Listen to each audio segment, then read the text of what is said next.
What if I told you that one of the boldest, most outrageous car builds that has ever attempted might still be hiding in a dusty shed somewhere in England?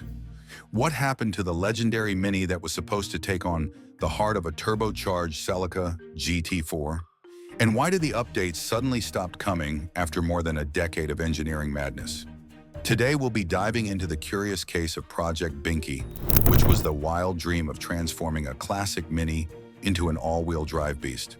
It's a story that's filled with passion, precision, setbacks, and a fan base that's been left wondering if Project Binky really is dead or just patiently waiting to rise. Let's rewind the clock and figure out what really went on behind the scenes. The beginning, where it all started, before it all went down with the missed updates, before the silence, and before millions of views, there was just an old rusting Mini Cooper and a crazy idea. What was the idea, you wonder?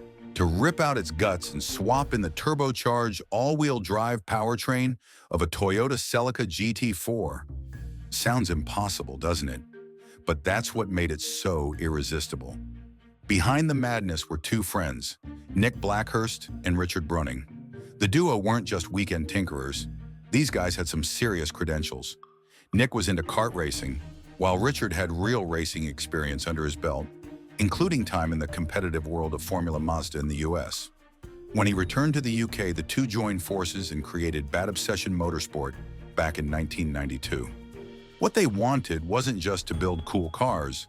Their vision was to show people what real car building looked like. The gritty, raw, sometimes ridiculous reality that never makes it onto glossy car shows.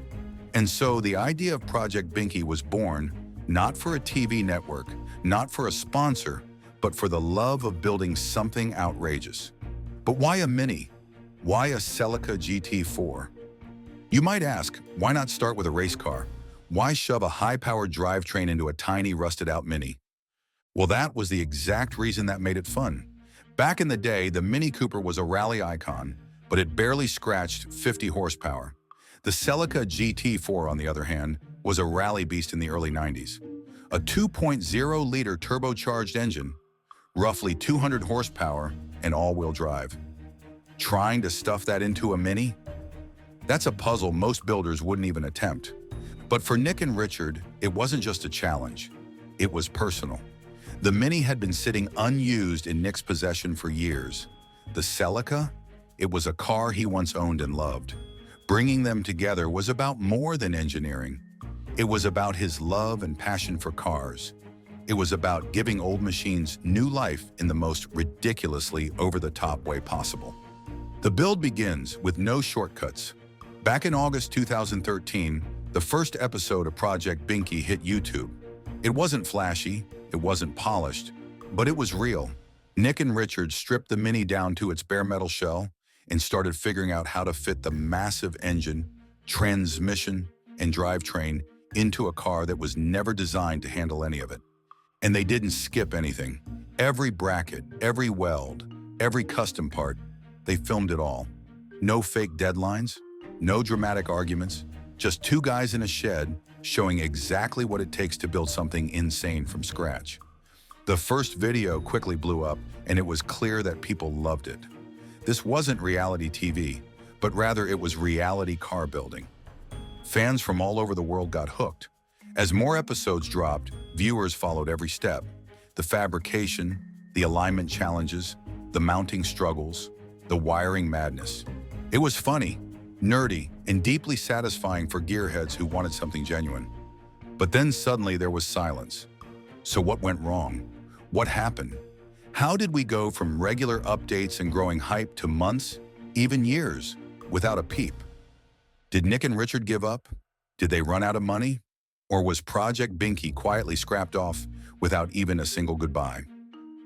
Let's take a closer look. The reality behind the delays.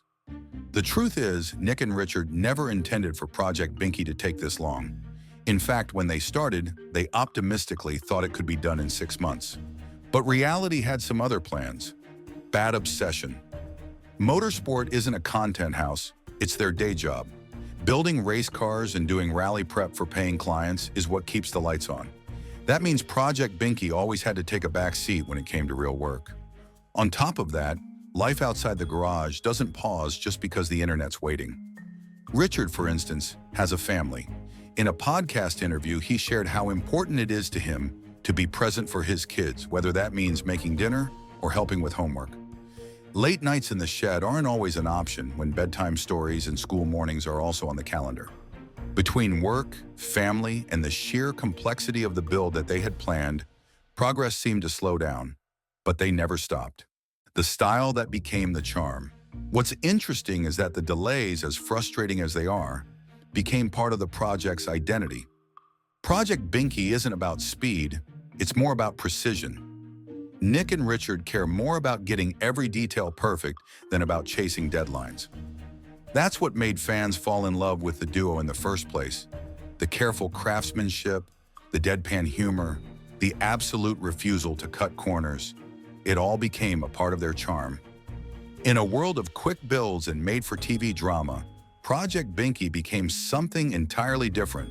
Fans even started calling it slow TV, and they meant that in the best way. Other factors that slowed things down. But there were other factors that affected their work as well. According to a Reddit user, Richard even ran for office in the UK's general election, representing the Social Democratic Party. He didn't win, but that kind of campaign takes time. Interviews, speeches, debates, all of it pulls focus away from the shed. Naturally, fans started to speculate. Some fans even wondered if the delays were a tactic to keep Patreon supporters contributing. But there's no real proof of that. It's much more likely that life, work, and their perfectionist standards are what's stretching things out. And Richard finally confirmed it himself. In a podcast, he reassured fans that they're still working on it, slowly but surely. So let's answer the big question head on. Is Project Binky canceled? Well, the answer's no. Definitely not. Are there delays? Yes. Long ones, in fact. Episode 37 came out in December 2021. Episode 38 didn't arrive until April 2023. That's over 25 months later. Episode 39, October 2024. Another huge gap. But cancellation? That's not what's happening here. Nick and Richard are still very much at it, bit by bit, fabricating, filming, solving problems, and making sure this build lives up to their vision. And when it's finally done, whenever that is, it won't just be another modified Mini, it will be a one-of-a-kind engineering marvel, a street-legal rally monster with the bones of a Celica GT4 and the soul of a classic Mini. And that kind of magic definitely takes time. And yeah, the wait has been tough. Fans have asked, begged, joked, and speculated. But the payoff? It's going to be worth every second. So here we are. Over a decade since that first upload, still waiting, still hoping, still watching. Will Project Binky ever roar to life on public roads? Will it dominate a rally course? Or will it stay a legendary garage project that only the most patient fans got to witness unfold? Let us know what you think in the comments down below. What's your favorite moment from the build so far? And if you're as obsessed with this project as we are, hit the like button and subscribe to our channel for more deep dives so you don't miss what happens next. Stay tuned, because something tells us Binky's not done just yet. Thanks for watching.